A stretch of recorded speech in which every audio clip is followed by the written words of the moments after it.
இன்றைய தியானம். யோபு தன் சிநேகிதருக்காக வேண்டுதல் செய்தபோது கர்த்தர் அவன் சிறையிருப்பை மாற்றினார். யோபுக்கு முன் இருந்த எல்லாவற்றை பார்க்கிலும் இரண்டத்தனையாய் கர்த்தர் அவனுக்கு தந்தருளினார். யோபு 42:10. ஆண்டவரும் இரட்சகருமாகிய இயேசு கிறிஸ்துவின் நாமத்தினாலே இந்த காலை வேளையில இன்றைய தியான நிகழ்ச்சியின் வாயிலாக உங்கள் ஒவ்வொருவரையும் சந்திப்பதில் நான் கிறிஸ்துவுக்குள் மிக்க மகிழ்ச்சி அடைகிறேன். பிரியமானவர்களே, இந்த வசனத்தில் நம்ம எல்லாருக்கும் ரொம்ப தெரிஞ்ச ஒரு வார்த்தை என்னன்னா, கர்த்தர் யோபுனுடைய முன்னிலையை பார்க்கிலும் பின்னிலையை ரெண்டத்தனையாக ஆசீர்வதிச்சார்னு நம்ம எல்லாருக்கும் தெரியும். ரட்சிக்கப்பட்ட எல்லா கர்த்தருடைய பிள்ளைகளுக்கும் யோபுனுடைய வாழ்க்கையில் கர்த்தர் அவனை ஆசீர்வதித்தது நமக்கு நல்லா தெரியும். பிரியமானவர்களே, இந்த நாளில் அவன் ஆசீர்வதிக்கப்பட்டதுக்கு ஒரே ஒரு காரியம் அவன் வாழ்க்கையில் காணப்பட்டது, ஒரே ஒரு குணாதிசயம். அது என்னன்னா, யோபு தன் சிநேகிதருக்காக வேண்டுதல் செய்தபோது. கிரிட்டிசிசம் பண்ணவங்க வந்து அமைதியாக உட்கார்ற மாதிரி உட்காந்துட்டு அதுக்கு பிறகு பேச ஆரம்பிக்கிறாங்க, குற்றம் கண்டுபிடிக்கிறாங்க, குறை சொல்கிறாங்க, எல்லா விதத்திலும் அவரை குற்றப்படுத்துகிறாங்க, அவரை மனநோக செய்கிற வார்த்தைகளை பேசினவங்க தான். ஆனால் யோபு தன் சிநேகிதருக்காக வேண்டுதல் செய்தான். கர்த்தருடைய பிள்ளைகளே, இந்த நாளில் கர்த்தர் எனக்கு உங்களுக்கு சொல்கிறாரு, வருஷத்தின் கடைசி நாட்கள் இருக்கிறீங்க, உங்களை துக்கப்படுத்தின, துன்பப்படுத்தின, வேதனைப்படுத்தின, மனமடி உண்டாக்குகிற வார்த்தைகளை பேசின யாராயிருந்தாலும் அவர்களுக்காக நீங்கள் யோபுவை போல வேண்டுதல் செய்கிறீர்களா?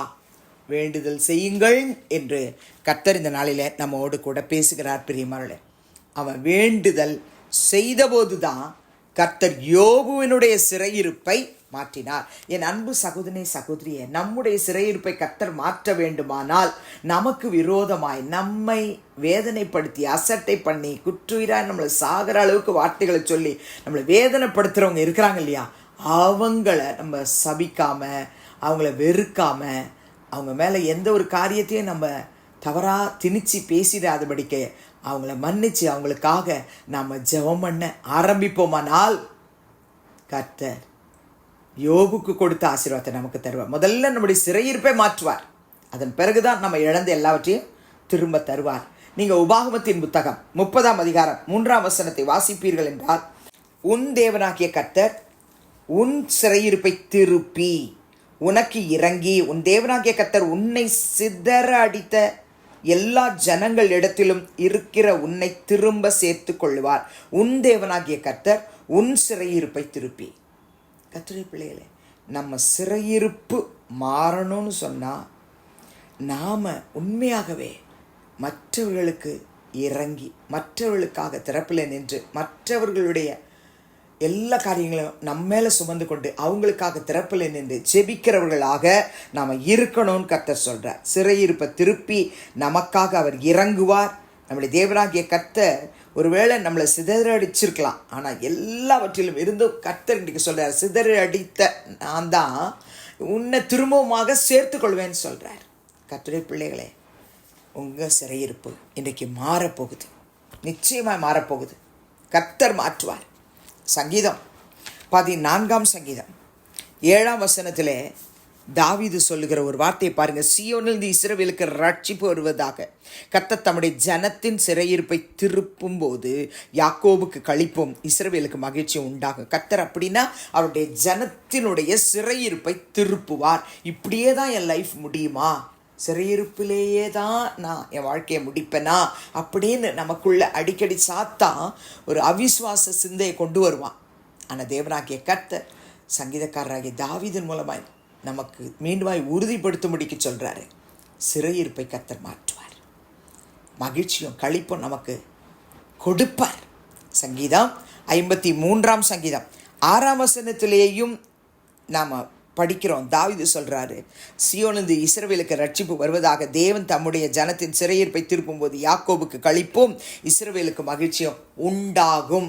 கண்டிப்பாக உண்டாகும். 126ஆம் சங்கீதம் 1ஆம் வசனத்தில் கூட, சீயோனின் சிறையிருப்பை கர்த்தர் திருப்பும் போது சொப்பன காண்கிறவர்கள் போல இருந்தோம்.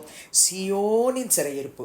ரட்சிக்கப்பட்ட மகனே, மகளே, உங்களை என்னையும் கர்த்தர் சீயோனாய் பார்க்கிறார். நம்ம தான் சீயோன். பிரியமானவர்களே, நம்முடைய சிறையிருப்பை கர்த்தர் திருப்புவார். அப்போ நம்ம சொல்லுவோம், சொப்பனம் காண்கிறது போல நாங்கள் கண்டோம். அதே சங்கீதம் 126 4ஆம் வசனத்தை பாருங்க. கர்த்தாவே, தெற்கத்தி வெள்ளங்களை திருப்புவது போல எங்கள் சிறையிருப்பை திருப்பும். நாம ஜெபிக்கணும் பெரியமானே. ஆண்டவரே, எங்கள் சிறையிருப்பை நீங்கள் மாற்றுங்க. அந்த சிறையிருப்பை நம்ம ஜெபிக்கும் பொழுது நிச்சயமாக மாற்றுவார், நிச்சயமாக மாற்றுவார். மோசேயினுடைய வாழ்க்கையில் நம்ம அதை பார்க்கலாம் பெரியமானே. நீங்கள் என்னாகமத்தின் புத்தகம் 12ஆம் அதிகாரத்தில் 1ஆம் வசனத்தில் மோசேக்கு கல்யாணம் ஆகுது. எத்தியோப்பிய தேசத்து சிறியை மோசே விவாகம் பண்ணிட்டார். அதனால் மிரியாமும் ஆரோனும் அவன் விவாகம் பண்ணின எத்தியோப்பியா தேசத்து ஸ்திரீ நிமித்தம் மோசேக்கு விரோதமாக பேசுகிறாங்க. 2ஆம் வசனம், கர்த்தர் மோசையை கொண்டு மாத்திரம் பேசினாரோ, எங்களை கொண்டும் அவர் பேசினது இல்லையோ என்றார்கள். கர்த்தர் அதை கேட்டார். மோசைக்கு விரோதமாக சகோதரியும் சகோதரனும் பேசுகிறாங்க. கர்த்தர் அதை என்ன செஞ்சாராம்? கேட்டார். கர்த்தர் கேட்டார். அவனை குறித்து இந்த 12ஆம் அதிகாரத்தில் பார்க்குறோம். பூமியில் உள்ள சகல மனுஷரில் மிகுந்த சாந்த குணமுள்ளவனாக இருந்தான். அவனுக்கு விரோதமாக பேசின பொழுது அவன் ஒன்றும் பண்ணலை. நீங்கள் அதே என்னாகும் 12ஆம் அதிகாரம் 13ஆம் வசனத்தை பாருங்கள். மோசேயுடைய குணாதிசயம் விளங்கும். கர்த்தரை நோக்கி, என் தேவனே, அவளை குணமாக்கும் என்று கெஞ்சினான். என்ன நடந்தது? விரோதமாக பேசின மிரியாமுக்கு குஷ்டம் வந்துருச்சு.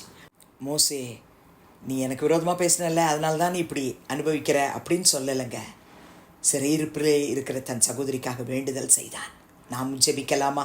பரிசுத்தமுள்ள பிதாவே, இயேசு கிறிஸ்துவின் நாமத்தில் இந்த காலையில் நம்முடைய சமூகத்துக்கு நாங்கள் வருகிறோம். யோபு 42:10 இன்றைக்கு எங்களோடு பேசின அந்த வார்த்தைக்காய் ஸ்தோத்திரம். யோபு தன் சிநேகிதருக்காக வேண்டுதல் செய்தபோது கர்த்தர் அவன் சிறையிருப்பை மாற்றினார்.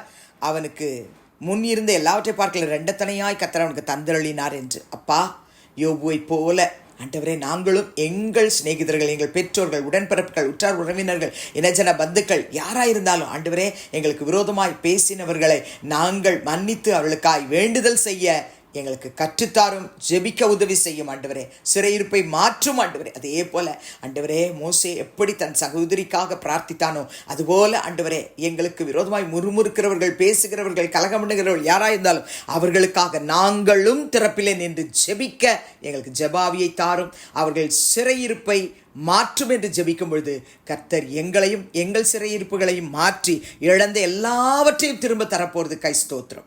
இயேசுவின் நாமத்தில் பிதாவே, ஆமென். கிறிஸ்துவுக்குள் பிரியமானவர்களே, இந்த நாளிலே கர்த்தர் தாமே உங்களோடு கூட இருப்பாராக, உங்களை ஆசீர்வதிப்பாராக, உங்களை நடத்துவாராக. ஆமென்.